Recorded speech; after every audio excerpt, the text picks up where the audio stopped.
रोने से तकदीर बदलती नहीं, रोने से तकदीर बदलती नहीं, वक्त से पहले रात ढलती नहीं, वक्त से पहले रात ढलती नहीं। दूसरों की कामयाबी लगती है आसान, दूसरों की कामयाबी लगती है आसान, मगर कामयाबी रास्ते में पड़ी मिलती नहीं, मगर कामयाबी रास्ते में पड़ी मिलती नहीं।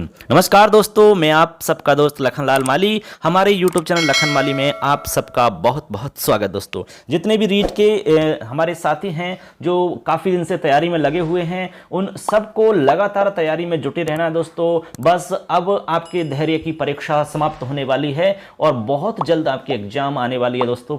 तो दोस्तों, सितंबर आपके सामने आने वाला है। 26 सितंबर की आपकी एग्जाम है, उसी के हिसाब से आपको अपनी तैयारी को परफेक्ट बनाना है। तो आज हम आपको जो संस्कृत शिक्षण विधियों के एक रिवीजन की सीरीज हमने यहाँ स्टार्ट की है दोस्तों। बहुत ही एक शानदार नोट्स के द्वारा हम आपको यहाँ पर बता रहे हैं। जब भी आपको समय मिले एक बार जरूर देख लेना। आज इसमें हम आपको बता रहे हैं गद्य शिक्षण। गद्य शिक्षण में आपको जो भी इंपॉर्टेंट रहेगा, जो भी एग्जाम दृष्टि से जो कुछ भी मैटर आपका रहेगा, वो सब हमने इसमें समाहित कर दिया है। तो जो भी प्रश्न बनेगा लगभग आपका इसमें से बन जाएगा। ठीक है, तो इसको आप अच्छे से एक बार देख लेना। ज़्यादा बड़ा वीडियो नहीं है, चलिए स्टार्ट कर लेते हैं। सबसे पहले तो हम आपको बताते हैं कि भाई गद्य शिक्षण होता क्या है, यानी कि गद्य किसे कहते हैं, क्योंकि यहाँ से भी कई बार प्रश्न आ चुका है एग्जाम के अंदर। तो यहाँ देखिए, स्क्रीन पर आपको दिख रहा होगा, देखिए यहाँ पर गद्य, ठीक है, गद्य शिक्षण। अब यहाँ पे हम देखेंगे गद्य में, जैसे कि हमने इसको यहाँ लिख दिया है गद्य, यानी गद धातु है और यत प्रत्यय करने पर गद्यम बनता है। अब इसका जो अर्थ निकलेगा वो निकलेगा स्पष्ट कथन करना। ठीक है, क्योंकि जो गद धातु होती है वो स्पष्ट वक्तायाम वाची अर्थ में प्रयुक्त होती है, इसलिए गद में यत प्रत्यय होकर के हमारा अर्थ निकलेगा। तो इस प्रकार इसका जो अर्थ होगा वो होगा स्पष्ट कथन करना। किसका अर्थ है? ये गद्य का। ठीक है, और गद धातु से यत प्रत्यय करने पर आपका गद्य शब्द बनता है। अब इसकी परिभाषा की हम बात करें तो परिभाषा देखिए, यहाँ पर हम परिभाषा बता रहे हैं आपको। एक तो दंडी की परिभाषा काव्यादर्श में जो दी गई है, एक विश्वनाथ जी ने साहित्य दर्पण में जो अपनी परिभाषा दी है, उन दोनों परिभाषाओं की हम बात करेंगे। तो सबसे पहली जो परिभाषा दंडी ने इसमें बताई है, जो हमने इसमें नोट्स में लिखी है, परिभाषा है ए पाद है पद संतानो गद्यम। देखो, एक परिभाषा आपको याद रखनी है, क्योंकि इन परिभाषाओं में से भी सवाल आए हुए हैं। तो गद्य की परिभाषा दंडी ने जो काव्यादर्श में दी है, ए पाद है पद संतानो गद्यम। इसका मतलब है दोस्तों, पाद से रहित पदों का जो समूह है उसे हम गद्य कहते हैं। अब पाद से रहित का मतलब यहाँ पर इस प्रकार से समझना है कि जो छंद रहित आपकी है चरण, उसको हम कहेंगे गद्य। ऐसे आपको समझ लेना है। तो ये जो परिभाषा दी है ये आपके दंडी जी ने दी है और काव्यादर्श में दी है। तो परिभाषा याद रखनी है, ए पाद है पद संतानो गद्यम। ठीक है, जो छंद रहित आपके चरण होंगे, पद होंगे, उनको हम क्या कहेंगे? जो पदों का समूह होगा उसको हम कहेंगे गद्य। ऐसे ही आपके लिए जो परिभाषा है दोस्तों, विश्वनाथ जी ने साहित्य दर्पण में दी है, और परिभाषा है वृत्त बंधो जितम गद्यम। इसका मतलब है छंद रहित श्रव्य काव्य गद्य है। तो इनका जो सेंस है लगभग वही है, छंद से रहित जो श्रव्य काव्य है उसी को हम गद्य कहते हैं। इस प्रकार आपको दो परिभाषाएं याद रखनी है, एक तो दंडी जी की परिभाषा, एक विश्वनाथ जी की परिभाषा याद रखनी है। ठीक है, और गद्य शब्द का अर्थ क्या है वो याद रखना है, गद्य शब्द में कौन सा प्रत्यय है ये याद रखना है। यहां से आपका कोई भी प्रश्न बन सकता है। तो दोस्तों, इसमें जितना भी हमने कुछ लिखा है वो सभी जगह से प्रश्न बन सकता है, हर लाइन से प्रश्न इसमें बन सकता है, क्योंकि इसमें फालतू का हमने कुछ भी नहीं लिखा है। अब देखो, आगे हम आपको बताते हैं जो कि बहुत ही मोस्ट है, और यहां से तो एग्जाम में सवाल पहले ही पूछ लिया गया है आपका। तो अब हम बता रहे हैं दोस्तों, समास के आधार पर गद्य के कितने भेद हैं, क्योंकि यहां से आपका सवाल एग्जाम में आ चुका है। ठीक है, कई एग्जामों में यहां से सवाल पूछ लिया गया है। तो अब हम आपको बताएंगे समास के आधार पर जो गद्य है उसके 4 भेद होते हैं। कितने भेद होते हैं दोस्तों? 4 भेद होते हैं। तो सबसे पहला प्रश्न तो ये हो जाता है कि समास के आधार पर गद्य के कितने भेद होते हैं, तो उत्तर हो जाएगा 4 भेद होते हैं। अब इसी में से आपका अगला सवाल बन जाता है कि निम्न में से कौन सा भेद गद्य का नहीं है समास के आधार पर। ठीक है, तो ये आपको चारों भेदों के नाम पता होना चाहिए, या फिर अब इनके बारे में थोड़ा थोड़ा आपको पता होना चाहिए कि भाई ये होते क्या हैं। जैसे सबसे पहला है उत्कालिक गद्य। ठीक है, एक हो गया। उत्कालिक गद्य के बाद में है चूर्णक गद्य दूसरा, तीसरा है मुक्तक गद्य, और चौथा है आपका वृत्तगंधी गद्य। ये 4 गद्य हैं, आपके 4 प्रकार के गद्य हो गए। अब देखो, सबसे पहले एक एक को हम देखते हैं। तो इसमें उत्कालिक गद्य है। उत्कालिक गद्य का मतलब होता है स्टूडेंट्स, सर्वाधिक समास युक्त गद्य, ऐसा गद्य जिसमें सबसे ज्यादा समासों का प्रयोग किया जाता है। आपने देखा होगा कि कुछ गद्य इस प्रकार से लिखे होते हैं कि उनमें बड़े बड़े शब्द होते हैं, जटिल शब्दों का प्रयोग किया जाता है, ठीक है, उसमें संयुक्त शब्द बहुत ज्यादा रहते हैं, कुल मिला के उसमें समास बहुत ज्यादा किए जाते हैं। जैसे आप उनकी देखो, बाणभट्ट जी की जो कृतियां हैं उनमें आप देखो तो उनमें आपको इसी प्रकार की जटिलता मिलेगी, ठीक है, यानी समास युक्त पद आपको बहुत ज्यादा मिलेंगे, तो उसको हम उत्कालिक गद्य कहते हैं। तो उत्कालिक गद्य में होता क्या है बच्चों, सर्वाधिक समास युक्त जो गद्य होता है उसे क्या कहते हैं, ऐसे भी प्रश्न पूछा जा सकता है। इसलिए आपको ये थोड़ा थोड़ा सा याद रखना है कि उत्कालिक गद्य में सर्वाधिक समास युक्त गद्य होता है। ऐसे दूसरा है आपका चूर्णक गद्य। अब चूर्णक गद्य जो होता है इसमें क्या होता है, अल्प समास युक्त, इसमें समास युक्त शब्द कम होते हैं, तो अल्प समास युक्त जो आपका गद्य होगा उसको क्या कहते हैं बच्चों, चूर्णक कहते हैं, यानी उसको हम चूर्णक गद्य कहते हैं, ऐसे आपको स्पष्ट पता होना चाहिए। इसके बाद में है मुक्तक गद्य। तो मुक्तक गद्य जो होता है वो समास रहित गद्य होता है, क्योंकि ये चारों भेद आपके समास के आधार पर हैं, ऐसे आपको समझना है। तो मुक्तक गद्य में समास नहीं होता है, यानी समास से रहित गद्य होगा आपका। दूसरा है वृत्तगंधी गद्य।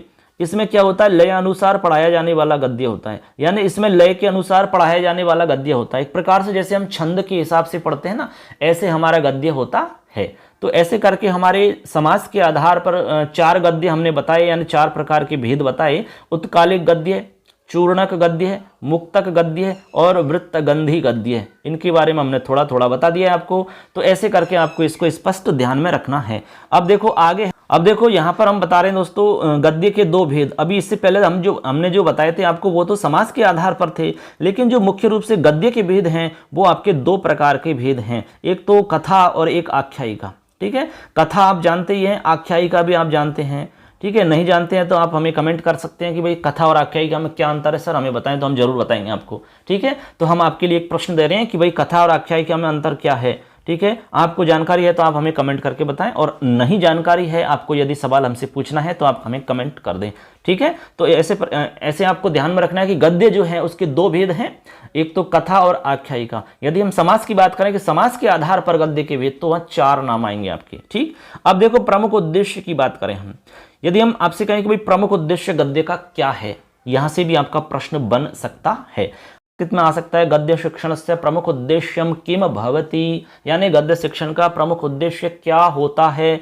तो इसमें आपको ध्यान रखना है ग्रहण व अभिव्यक्ति, एक तो ये आपका उद्देश्य हो गया। दूसरा है शब्द भंडार में वृद्धि, ये ही इसके मुख्य उद्देश्य माने जाते हैं, यानी कि ग्रहण व अभिव्यक्ति, यानी बच्चा ग्रहण करता है, ठीक है, अधिगम करता है, बोध होता है, उसको समझ बढ़ती है और अभिव्यक्त करना सीखता है।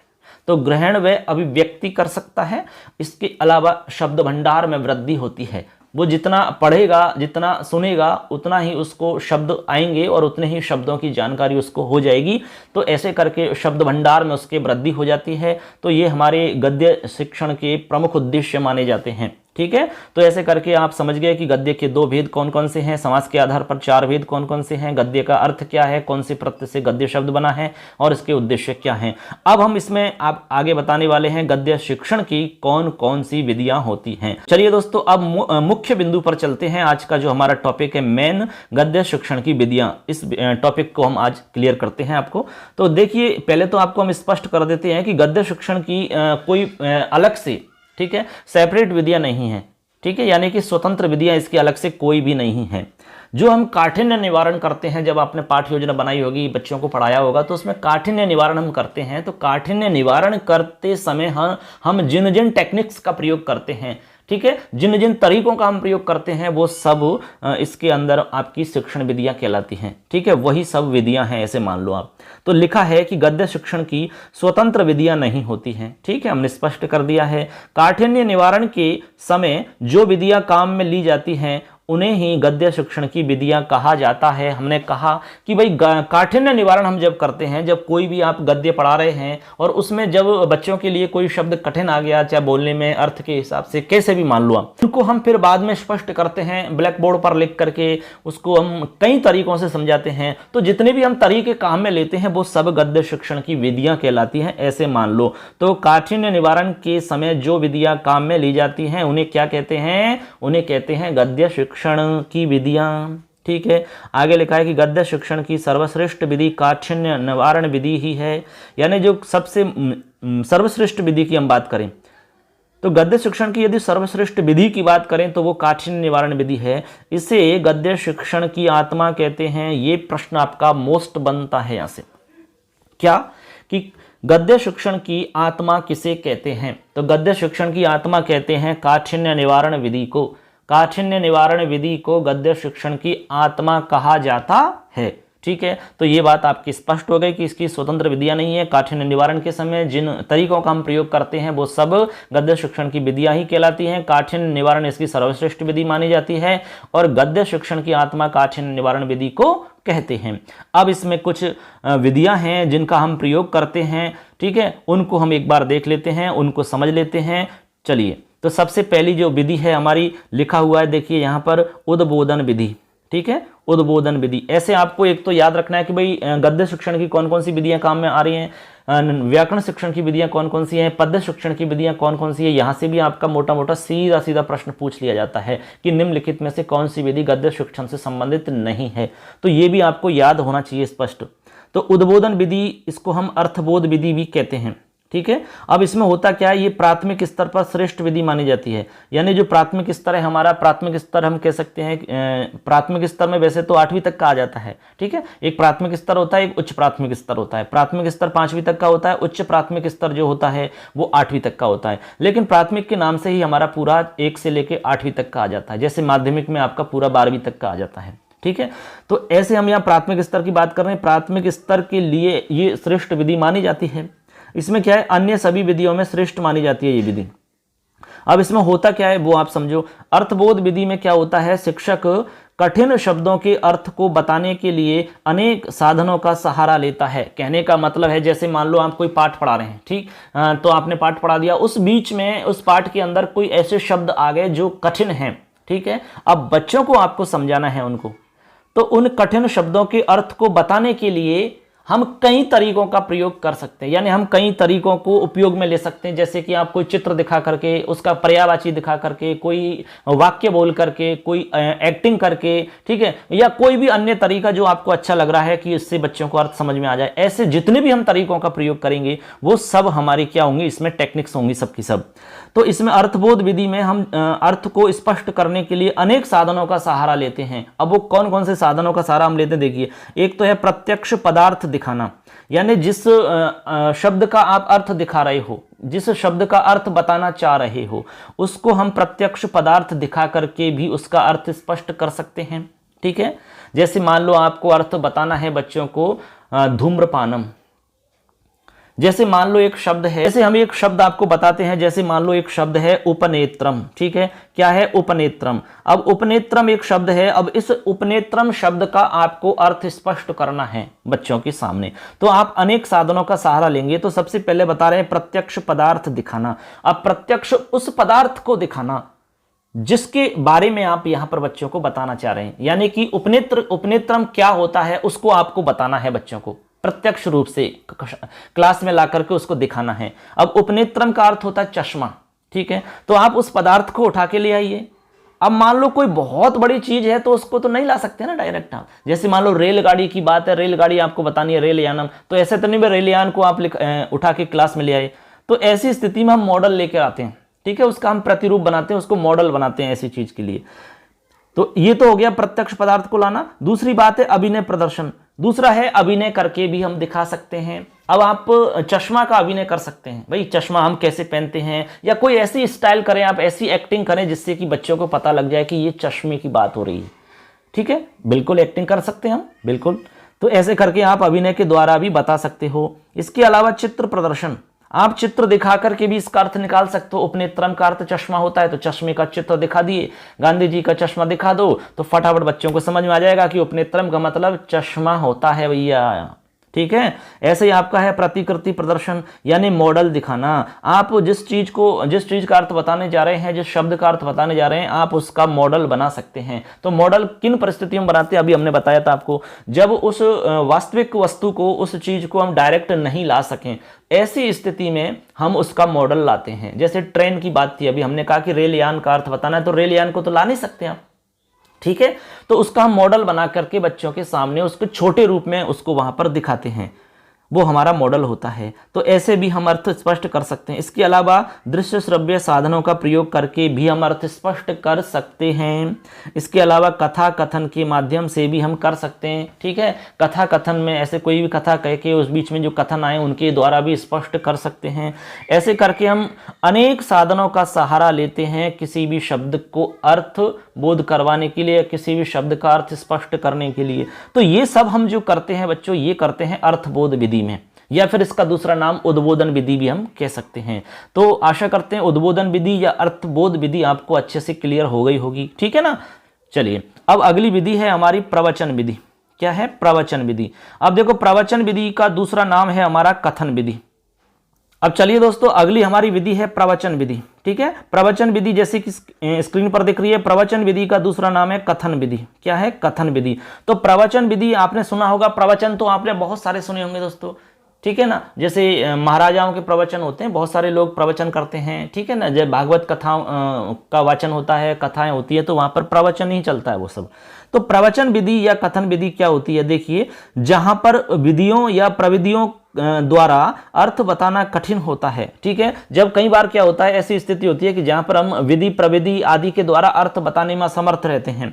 ऐसी स्थिति में वहां पर शिक्षक स्वयं ही अनेक प्रविधियों द्वारा स्वयं ही अर्थ बोल करके स्पष्ट कर देता है। यानी कि जब हम अनेक विधियों का प्रयोग कर लेते हैं लेकिन अर्थ स्पष्ट नहीं होता है, कहने का मतलब सभी प्रकार की विधियों या प्रविधियों के द्वारा भी अर्थ स्पष्ट जब नहीं हो पाता है, तब शिक्षक स्वयं उनका अर्थ बता देता है, बोल करके स्पष्ट करके व्याख्या करके समझा देता है। अब उसमें भी कई तरीकों अब इसमें भी हमारे कई तरीके होते हैं, ठीक है। ऐसे अर्थ को स्पष्ट बोल करके बताने के लिए भी हम कई तरीकों का प्रयोग करते हैं। कैसे करते हैं? देखो, अनुवाद विधि के द्वारा। एक तो हम अनुवाद के द्वारा भी बता सकते हैं। अनुवाद के द्वारा हम मोस्टली प्राथमिक स्तर पर बताते हैं, ठीक है। जैसे मान लो कि उपनेत्रम का अर्थ हमें बताना है, और उपनेत्रम का अर्थ आपने सभी प्रविधियों विधियों का प्रयोग कर लिया, लेकिन बच्चों की समझ में नहीं आया कि उपनेत्रम होता क्या है। तो ऐसी स्थिति में आप प्रवचन विधि का प्रयोग करेंगे, आप कथन विधि का प्रयोग करेंगे। प्रवचन कथन तो एक ही बात है। तो इसमें क्या होता है, आप खुद अपने मुंह से उसको अर्थ बोल करके बता देंगे, बच्चों को स्पष्ट कर देंगे। लेकिन उसमें भी आपके कई तरीका हैं बताने के। तो जिसमें पहला तरीका अनुवाद विधि है। अनुवाद के द्वारा हम बता सकते हैं। तो आप कह देंगे कि उपनेत्रम बराबर होता है भैया चश्मा, ठीक है। ऐसे आपने बता दिया। इसका दूसरा तरीका होता है शब्दकोश विधि। शब्दकोश विधि से भी हम बता सकते हैं, लेकिन ये उच्च स्तर के लिए मानी जाती है सही। शब्दकोश यानी उसका हम शब्दकोश बता देते हैं, यानी उसमें हम क्या करते हैं, उसका एक पर्यायवाची मान लो एक प्रकार से उसका कोश बता देते हैं, ठीक है। दूसरा तो उसके आधार पे भी हमें पता लग जाता है कि इसका अर्थ ये होता है। टीका विधि। टीका विधि में क्या होता है, उसकी हम टीका कर देते हैं, यानी कि व्याख्या कर देते हैं एक प्रकार से। उस व्याख्या के द्वारा भी बच्चे समझ जाते हैं। इसमें अगली विधि है दोस्तों हमारी टीका विधि, यानी टीका विधि के द्वारा भी हम बताते हैं। ये प्राचीनतम विधि मानी जाती है। टीका का मतलब यहाँ व्याख्या से है। उस शब्द के बारे में हम व्याख्या कर दो तो अच्छे से बच्चों को समझ में आ जाएगा, ठीक है ना। अब देखो अगली एक इसमें परिभाषा विधि भी होती है हमारी, यानी पारिभाषिक शब्दों के द्वारा। अब उसकी परिभाषा बता दीजिए, तो परिभाषा बता करके भी हम उसको समझा सकते हैं। ऐसे करके हम प्रवचन या कथन विधि में इन सब का उपयोग करते हैं, या इन सब के सहारे से अर्थ को स्पष्ट करते हैं। ऐसे करके आप प्रवचन विधि समझ गए। तो प्रवचन विधि गद्य शिक्षण की विधि है, जिसका दूसरा नाम कथन विधि भी है, ठीक है। तो ऐसे करके आप इसको अच्छे से क्लियर, तो ऐसे करके दोस्तों ये आपको अच्छे से समझ में आ गई होगी। अगली विधि है हमारी इसमें स्पष्टीकरण विधि। कौन सी विधि है? स्पष्टीकरण विधि। अब देखो स्पष्टीकरण विधि क्या होती है, चलिए स्क्रीन पर देख रहे हैं आप। जैसे यहाँ तीसरी विधि हमारी स्पष्टीकरण विधि। स्पष्टीकरण जैसे कि आपको नाम से पता लग रहा होगा, इसमें आपको स्पष्ट करना होता है, यानी कि जटिल पदों का अर्थ स्पष्ट करने के लिए व्याकरण का सहारा लेना होता है। इसी को स्पष्टीकरण विधि कहते हैं। यानी जब कोई भी कठिन शब्द आपके सामने आ गया तो उसका अर्थ बताने के लिए आप क्या करेंगे, व्याकरण का सहारा लेंगे, यानी उसको तोड़ मरोड़ करके वाक्य में प्रयोग करके, या फिर आप कोई कथा के माध्यम से उसकी व्युत्पत्ति करके या किसी शब्द से तुलना करके हम बताएंगे, जिससे कि बच्चों को समझ में आ जाए। तो कुल मिला के आप समझ गए कि जटिल पदों का अर्थ बताने के लिए व्याकरण का जब सहारा लेना होता है तो उसको हम स्पष्टीकरण विधि कहते हैं। अब इसमें भी अनेक प्रविधियों का सहारा लिया जाता है। स्पष्टीकरण के अंदर भी हम कई विधियों का सहारा लेते हैं, जैसे कि व्युत्पत्ति के द्वारा हम किसी भी शब्द की व्युत्पत्ति करके, ठीक है, उसका ऑपरेशन करके शब्द का कि कैसे बना, इसमें ये धातु लगी, इसमें ये प्रत्यय हुआ, ठीक है, ऐसे उपसर्ग लगाया, फिर ऐसे इसका ये शब्द बन जाता है, तो पूरी व्युत्पत्ति मानी जाती है ये, ठीक है। शब्द का ऑपरेशन करना व्युत्पत्ति कहते हैं, ऐसे आप समझ लो। तो व्युत्पत्ति करके भी हम अर्थ को स्पष्ट कर सकते हैं, बिल्कुल सही सी बात है। जैसे हमने अभी गद्य शब्द का अर्थ स्पष्ट किया था कि इसमें गद धातु है, यत प्रत्यय है, मिलाया दोनों को तो गद्यम बना। ऐसे ही हम व्युत्पत्ति किसी भी शब्द की करके बच्चों को बता सकते हैं। तुलना विधि, अब तुलना विधि में क्या होता है, हम जिस शब्द का अर्थ बता रहे हैं उसकी तुलना उसके समान शब्द से कर देते हैं, तो ऐसे करके बच्चों को समझ में आ जाता है, ठीक है ना, ऐसे। इसके अलावा वाक्य प्रयोग, तो वाक्य प्रयोग करके भी आप उसका अर्थ स्पष्ट कर सकते हैं। जैसे हमने आपको बताया कि जैसे उपनेत्रम है तो उपनेत्रम का वाक्य में प्रयोग कर दो, ठीक है। जैसे गांधी जी चश्मा लगाते थे, उपनेत्रम का प्रयोग करते थे, उपनेत्रम लगाते थे, या वाक्य में हम किसी भी प्रकार से वाक्य में प्रयोग कर दो जिससे कि बच्चों को समझ में आ जाए, तो वाक्य प्रयोग करके भी हम उसको बता सकते हैं। अंतः कथा, अंतः कथा यानी कोई भी अंतः कथा सुना करके बच्चों को इसके अर्थ को बता सकते हैं, जिसमें ये आपका जो शब्द है वो इसमें शामिल हो जाए, ऐसे। इसके अलावा प्रसंग द्वारा, कोई भी प्रसंग ऐसा छेड़ दो जिसमें आपका वो शब्द के बारे में पूरी चीज आ जाए, तो उस प्रसंग के माध्यम से भी हम अर्थ स्पष्ट कर सकते हैं। तो ऐसे करके हमारी स्पष्टीकरण विधि हो जाती है बच्चों, ठीक है। स्पष्टीकरण विधि आपकी क्या होती है, हमने स्पष्ट कर दिया आपको किस प्रकार से हम जटिल शब्दों का अर्थ स्पष्ट करते हैं व्याकरण के सहारा लेकर के, ऐसे हम इसमें बता रहे हैं अभी। तो इस प्रकार से दोस्तों स्पष्टीकरण विधि आपको अच्छे से क्लियर हो गई होगी। तो अच्छे से आपको ये ध्यान में रखना है, एक एक विधि के बारे में आपको सब कुछ क्लियर करते चलना है। अगली विधि है हमारी प्रश्नोत्तर विधि। प्रश्नोत्तर विधि देखिए बहुत ही मोस्ट विधि है दोस्तों। प्रश्नोत्तर विधि नाम से पता लग गया होगा आपको कि प्रश्नोत्तर विधि में क्या होता है, इसमें प्रश्न और उत्तर होते हैं, ठीक है। यानी इसको हम संवाद विधि भी कहते हैं, याद रख लेना अच्छे से। प्रश्नोत्तर विधि का दूसरा नाम संवाद विधि, इसके अलावा सुकराती विधि भी कहते हैं इसको, इसके अलावा डायलैक्टिक विधि भी इसको कहते हैं। ये आपको नाम याद रखने हैं। प्रश्नोत्तर विधि के अन्य कौन कौन से नाम हैं, तो एक तो संवाद विधि याद रखना है, एक सुकरात विधि याद रखना है, एक डायलैक्टिक विधि इसको हम कहते हैं, ऐसे याद रखना है। इसके प्रवर्तक की बात करें तो इसके प्रवर्तक हैं सुकरात, ठीक है। प्रश्नोत्तर विधि के प्रवर्तक हैं सुकरात। देखो इस विधि में क्या होता है, देखिए यहां हमने लिखा है विभिन्न प्रश्नों द्वारा उत्तर प्राप्त करके पाठ के प्रवाह को आगे बढ़ाया जाता है। मतलब सीधा सा ये है कि जब आप पाठ पढ़ा रहे हैं कोई भी, ठीक है, तो पाठ पढ़ा रहे हैं तो उसमें आप क्या करेंगे, पाठ को समझाने के लिए हम प्रश्नों का प्रयोग करते हैं। यानी हम बच्चों से प्रश्न पूछते हैं, उस पाठ में से जो भी मैटर है उसमें से आप प्रश्न पूछते जाएं, प्रश्न पूछते जाएंगे और फिर पूरे जब प्रश्नों का उत्तर आपको मिल जाएगा अच्छे से, तो आप समझ जाएंगे कि बच्चों ने अच्छे से सुना है, बच्चों को अच्छे से समझ में आ गया और उनको याद भी है। फिर आप इस प्रकार से आगे बढ़ जाएंगे। तो ऐसे ही इसमें लिखा है कि प्रश्नों द्वारा, विभिन्न प्रश्नों द्वारा उत्तर प्राप्त करके पाठ के प्रवाह को हम आगे बढ़ाते जाते हैं। जैसे जैसे हमारा पाठ हुआ उसकी में से आपने प्रश्न पूछ लिए, बच्चों से उत्तर मिल गया, अच्छे से आप संतुष्ट हो गए, फिर आप आगे चले जाएंगे, फिर आगे पाठ पढ़ाएंगे। ऐसे आप प्रश्न पूछते जाएंगे। तो ये प्रश्नोत्तर हमारा एक तरीका होता है, प्रश्न और उत्तर। समझ गए बात को, ये बहुत बढ़िया है। इसमें बच्चे सक्रिय रहते हैं, ठीक है। बच्चों को डर रहता है कि पता नहीं सर हमसे नहीं पूछ लें, ठीक है। जैसे आपने 10-15 लाइन पढ़ा दी, उसमें से आपको प्रश्न पूछना है, फिर जो पढ़ा दिया उसमें से ही। उसके बाद में आप संतुष्ट हो जाते हैं, बच्चों ने अच्छे से जवाब दे दिया, फिर आप आगे चलो फिर ऐसे। तो प्रश्नोत्तर विधि में यही होता है, ठीक है ना। अगली विधि है इसमें व्याख्या विधि। देखो लास्ट विधि है व्याख्या विधि में क्या होता है बच्चों, नूतन शब्दों या वाक्यों की व्याख्या की जाती है। तो व्याख्या विधि में हम नए नए शब्दों की व्याख्या कर देते हैं, या फिर कोई वाक्य है तो वाक्य की व्याख्या कर देते हैं। आपको पता है कि आपके गद्य में भी तो व्याख्या आती है, पहले आती थी सहप्रसंग व्याख्या लिखो, हिंदी या संस्कृत में, दोनों में हम लिख सकते हैं। तो नूतन जितने भी शब्द हैं हमारे, नए नए शब्द, उनकी हम व्याख्या कर सकते हैं। इसके अलावा कोई वाक्य आ गया जिसका अर्थ स्पष्ट करना है तो उसकी व्याख्या करके हम स्पष्ट कर सकते हैं। तो ऐसे करके हमारी ये 5 विधियां हैं, इसमें हमने जो आपको बताई हैं अभी, सभी मोस्ट विधियां हैं। तो एक बार उनका नाम और सुन लो आप। सबसे पहले हमने बताया था उद्बोधन विधि के बारे में, फिर प्रवचन विधि के बारे में बताया था, इसके बाद में स्पष्टीकरण विधि के बारे में बताया था, इसके बाद में प्रश्नोत्तर विधि और लास्ट बताया था व्याख्या विधि। ऐसे करके हमारी सभी विधियां इसमें हो जाती हैं दोस्तों, ज़्यादा विधियां नहीं है इसमें, यही 5 विधियां हैं मोस्ट। ठीक है, अब देखो इसमें हम पाठ योजना के बारे में बताते हैं। ठीक है, पाठ योजना दोस्तों, अब हम पाठ योजना के बारे में आपको बता रहे हैं। पाठ योजना में से भी आपके प्रश्न बन जाते हैं और बहुत बार आपके एग्जाम में यहाँ से भी प्रश्न पूछ लिए जाते हैं। देखिए पाठ योजना में आपको एक तो ये याद रखना है कि इसमें कौन कौन से सोपान होते हैं। ठीक है, ये आपको अच्छे से समझना है और उन सोपानों के बारे में थोड़ी सी जानकारी आपको होनी चाहिए। तो सोपान आपको याद होना बहुत जरूरी है।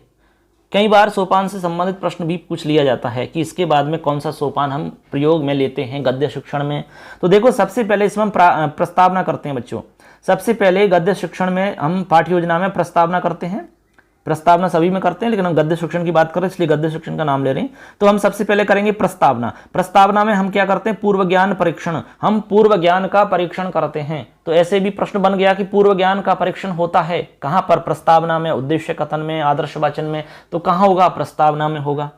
प्रश्न कहीं से भी बन सकता है। ठीक है, तो आप इसी प्रकार से तैयार करें इसको। तो प्रस्तावना में पूर्व ज्ञान का परीक्षण करते हैं। जैसे आप कोई पाठ पढ़ा रहे हैं तो बच्चों से हम प्रस्तावना करवाते हैं। तो प्रस्तावना में हम क्या करते हैं, उससे संबंधित कुछ प्रश्न बनाते हैं और लास्ट का प्रश्न हम समस्यात्मक बनाते हैं। फिर लास्ट में हम कहते हैं उद्देश्य कथन में कि चलिए बच्चों आज हम इसके बारे में पढ़ेंगे, ऐसे हम बता देते हैं। तो ये हमारी प्रस्तावना हो गया पहला। उसके बाद में हम उद्देश्य कथन कर देते हैं। तो जैसे ही आप उद्देश्य लास्ट में बताएंगे कि भाई ये मतलब ऐसा एक प्रश्न हम उसमें लिखेंगे प्रस्तावना के अंदर जो थोड़ा सा जटिल होगा और जिस टॉपिक को आप पढ़ाने जा रहे हैं उस टॉपिक से रिलेटेड होगा। तो आप लास्ट में उद्देश्य कथन करेंगे, कहेंगे कि आज देखिए बच्चों हम आज इस टॉपिक के विषय में बताएंगे, आज इसके बारे में हम पूरा अध्ययन करेंगे। ऐसे इसी को उद्देश्य कथन कहते हैं। इसके बाद में हम करते हैं प्रस्तुति। देखो अगला हमारा इसमें सोपान रहेगा प्रस्तुतिकरण। प्रस्तुतिकरण को हम विषय उपस्थापन भी कहते हैं या पाठ संवर्धन भी कहते हैं। ये आपको ध्यान में रखना अच्छे से। प्रस्तुतिकरण को दूसरा नाम विषय उपस्थापन भी है और पाठ संवर्धन भी है। अब प्रस्तुतिकरण में हम क्या क्या करते हैं वो समझो आप। प्रस्तुतिकरण में हम करते हैं आदर्श वाचन। जैसे आप मान लो कोई पाठ पढ़ा रहे हैं, ठीक है, जैसे आपने पाठ है उद्यानम, बगीचे के बारे में पाठ है आपका, अब बच्चों को आप पढ़ा रहे हैं तो आपने प्रस्तावना करवा ली, उद्देश्य कथन कह दिया, अब आप प्रस्तुत करेंगे पाठ को। तो आप सबसे पहले आदर्श वाचन करेंगे, उस पाठ को अच्छे से पढ़ेंगे। ठीक है, जो भी उसमें लिखा हुआ उसको आप उच्चारण करेंगे बहुत अच्छे से, बिल्कुल अच्छे ढंग से करेंगे, बिल्कुल शुद्ध उच्चारण करेंगे उसका। ठीक है, उसको हम कहते हैं आदर्श वाचन। उसके बाद में अनुकरण वाचन, फिर आप बच्चों से बुलवाएंगे तो उसको हम अनुकरण वाचन कहते हैं। फिर बच्चों से कहेंगे चलिए बच्चों आप पढ़ के बताइए, अभी हमने जो बोला था उसको आप 2 लाइन पढ़ के बताइए। हाँ चलिए बच्चे आप बेटा आप खड़े हुइए, आप तीसरी लाइन को पढ़ के बताइए। ऐसे हम अनुकरण वाचन करवाते हैं। अनुकरण वाचन हम सामूहिक रूप में भी करवा सकते हैं सबसे एक साथ। उसके बाद में अशुद्धि संशोधन होता है। तो इसमें क्या है, कुछ शब्द ऐसे भी आ सकते हैं जो थोड़ा सा कठिन होंगे या बोलने में बच्चों से दिक्कत आएगी या उनको अशुद्ध बोलने में आ रहा होगा, तो उसको हम अशुद्धि संशोधन में उनको शुद्ध करवाते हैं। ठीक है, इसके बाद में है काठिन्य निवारण। फिर काठिन्य निवारण में हम जो कठिन शब्द होते हैं उनका अर्थ बच्चों को स्पष्ट करते हैं। अब कैसे अर्थ स्पष्ट करते हैं हम पहले ही बता चुके हैं विधियों के बारे में, कौन कौन सी विधियां होती हैं, कैसे कैसे हम विधियों का प्रयोग करते हैं। ठीक है, इसके बाद में ये तो हमारा प्रस्तुतिकरण हो गया। अब प्रस्तुतिकरण आपने कर दिया इन तरीकों से। अब प्रस्तुतिकरण के बाद में फिर हम करते हैं बोध प्रश्न। ठीक है, इसमें बोध प्रश्न का हमारा सोपान रहता है। बोध प्रश्न को हम पाठ प्रवर्धन प्रश्न भी कह सकते हैं। बोध प्रश्न में क्या होता है, हम उस पाठ में से प्रश्न करते हैं जो आपने अभी अभी पढ़ाया है, उसमें से हम बच्चों से प्रश्न करेंगे और प्रश्न में इस प्रकार से आप प्रश्न करेंगे कि बच्चों को समझ में आया कि नहीं आया, उनसे आप जानकारी प्राप्त करना चाहते हैं। ठीक है, आपने जो अभी पढ़ा दिया तो उसमें आप देखना चाहते हैं कि जो आपने पढ़ाया है बच्चों ने अच्छे से सुना कि नहीं सुना, उनको समझ में आया कि नहीं आया। ठीक है, और किन किन को समझ में आया, तो आप बोध प्रश्नों के द्वारा ये सब पता लगा सकते हैं। ठीक, इसके बाद में है मौन वाचन। फिर आप मौन वाचन करवाते हैं, समझ गए। मौन वाचन में क्या करते हैं, सिंपल सा है, बच्चों से कह देंगे चलो बच्चों सभी चुपचाप बैठ जाइए और मन मन में पढ़िए। तो मन मन में पढ़ना मौन वाचन होता है। मौन रह करके, बिल्कुल आवाज नहीं आएगी बोलने की, और मन मन में आप पढ़ोगे तो उसे मौन वाचन कहते हैं। ठीक है, हालांकि मौन वाचन छोटी क्लासों में नहीं होता है, ये बड़ी क्लासों में ही सही रहता है। इसके बाद में है विचार विश्लेषणात्मक प्रश्न। विचार विश्लेषणात्मक प्रश्न करेंगे हम मौन वाचन के बाद में, क्योंकि बच्चों ने मौन रह करके पढ़ा है, उसको अच्छे से समझा है। तो आप देखना चाहेंगे कि बच्चों ने अच्छे से समझा है कि नहीं, कुछ उनको समझ में आया कि नहीं, उनको अच्छे से बोध हुआ कि नहीं, उसका अधिगम हुआ कि नहीं हुआ। ऐसे कुछ प्रश्न और थोड़ा सा जटिल कर देंगे हम, ठीक है। जो बोध प्रश्न किए थे उनमें से थोड़ा सा और जटिलता से हम उनको प्रश्न पूछ लेंगे, ठीक है। तो कुछ बच्चे हो सकता है उनका उत्तर दे देंगे, कुछ बच्चे नहीं देंगे। तो ऐसे करके हम उनसे प्रश्न करते हैं। इसके बाद में हम सार कथन करते हैं, या फिर इसको हम अध्यापक कथन भी कहते हैं। सार कथन में क्या होता है, वापस आपने जो उसको हम पूरे को पाठ को बताते हैं बच्चों को सार रूप में, ठीक है। उसको हम उपसंहार भी कह सकते हैं एक प्रकार से। तो उसको हम सारांश में बता देते हैं, पूरा पाठ आपने जो आज पढ़ाया है उसको सारांश में बता दो एक बार दोबारा से। उसके बाद में हम पुनरावृत्ति प्रश्न करते हैं। लास्ट में क्या करते हैं, पुनरावृत्ति प्रश्न या फिर हम मूल्यांकन प्रश्न करते हैं। पुनरावृत्ति या मूल्यांकन एक ही बात है। तो इसमें क्या होता है, इसमें हम मूल्यांकन करते हैं बच्चों का, कि बच्चों को कितना समझ में आया और किस बच्चे को समझ में आया, किसको नहीं आया, ये सब हम जानकारी प्राप्त करते हैं इन प्रश्नों के द्वारा, ठीक है। और लास्ट में हम बच्चों को गृह कार्य दे देते हैं, ठीक है, कि आज का देखिए बच्चों आपका ये होमवर्क हो गया, आपको ये काम करके लाना है। इस प्रकार से आपके गद्य पाठ योजना के सभी सोपान हो जाते हैं। और हमने एक एक को समझा भी दिया, इसलिए समझाया क्योंकि यहाँ से भी प्रश्न आपका आता है, बहुत इंपॉर्टेंट है ये सब समझना, ठीक है। तो ऐसे करके आप अच्छे से इनको सुन लेना और समझ लेना। देखो इसमें हमने एक दो लाइन और लिखी है जो कि मोस्ट थी, इसलिए हमने इसको नीचे लिख दिया। यहाँ कोई बात नहीं, आप एक बार नीचे देख लीजिए यहाँ। अब दोस्तों इसमें कुछ लाइंस हैं जो आपके लिए काम की हैं, जो यानी इसमें मैटर था जो हमने नीचे लिख दिया, इसमें मोस्ट था। गद्य शिक्षण के विशिष्ट उद्देश्य, इसमें जो उद्देश्य हैं वो 5 प्रकार के हमारे उद्देश्य माने जाते हैं। यानी हमारे उद्देश्यों को हम 5 जगह डिवाइड करते हैं। तो देखो एक तो ज्ञानात्मक उद्देश्य होते हैं हमारे, एक हमारा अवबोधात्मक उद्देश्य होता है, एक ज्ञानोपयोगात्मक उद्देश्य होता है, एक अभिवृत्त्यात्मक उद्देश्य होता है और एक कौशलात्मक उद्देश्य होता है। हमारे जो गद्य शिक्षण के उद्देश्य हैं, विशिष्ट उद्देश्य हैं, वो 5 प्रकार से डिवाइड रहते हैं। और सामान्य उद्देश्य हम पहले ही बता चुके हैं। तो विशिष्ट उद्देश्य की बात करें तो आपके 5 जगह हैं। ज्ञानात्मक उद्देश्य होता है, एक ज्ञानोपयोगात्मक उद्देश्य होता है, एक कौशलात्मक होता है, एक अवबोधात्मक होता है, एक अभिवृत्त्यात्मक होता है। यानी ज्ञानात्मक का मतलब उसमें कितना ज्ञान आपने प्राप्त किया, ठीक। अवबोध का मतलब आपको समझ में कितना आया वो पाठ। इसके बाद में ज्ञानोपयोग का मतलब है उस ज्ञान जो आपने प्राप्त किया उसका उपयोग आप कितना करने में समर्थ हैं, उसको हम कहते हैं ज्ञानोपयोग। इसके बाद में अभिवृत्त्यात्मक का मतलब होता है एक प्रकार से अभिवृत्ति में, हमारे व्यवहार में उसको हम कितना काम में ले रहे हैं। कौशल यानी उसमें हम कुशलता कितनी है हमारी, उस कौशल में हमारे जो कार्य करने की निपुणता या कुशलता है उसमें हमारा वो कितना दिख रहा है वो ज्ञान।